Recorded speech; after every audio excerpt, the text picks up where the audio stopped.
Rentrer au port sain et sauf, c'est déjà en soi un exploit. Ce jour-là, ces pêcheurs vietnamiens n'ont pas bravé de tempête.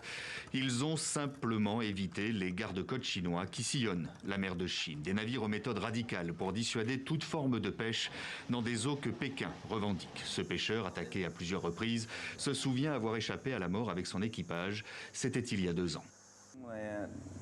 Quand les navires chinois sont apparus, aucun marin n'est sorti sur le pont.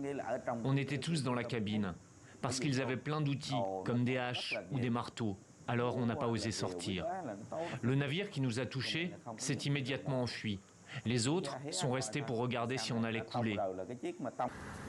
Ces 30 dernières années, plus de 120 pêcheurs vietnamiens seraient morts dans des opérations de ce type menées par les gardes-côtes chinois. Une centaine de bateaux auraient été détruits depuis 2014. Aujourd'hui, prendre la mer est devenu un acte de résistance, un acte patriotique. Mon métier, c'est la pêche. Et nous pêchons dans cette zone depuis la génération de nos grands-pères.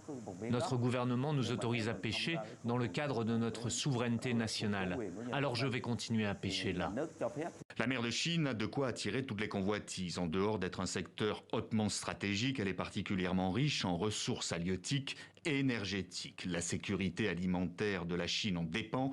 Sa flotte est de loin la plus puissante au monde, avec plus de 17 000 navires, selon certaines sources.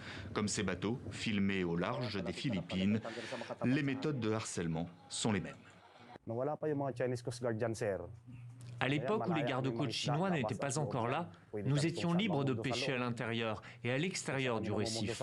Nous pouvions laisser notre bateau principal à l'intérieur parce qu'il y était en sécurité. Il y avait beaucoup de poissons avant qu'ils ne draguent le fond, avant qu'ils ne détruisent les coraux. Une raréfaction des ressources qui ne fait qu'exacerber les tensions entre les 11 pays qui se disputent ces zones de pêche. La Chine, elle, agit en toute impunité, en dehors du droit international, ou quand la pêche est aussi un enjeu géopolitique.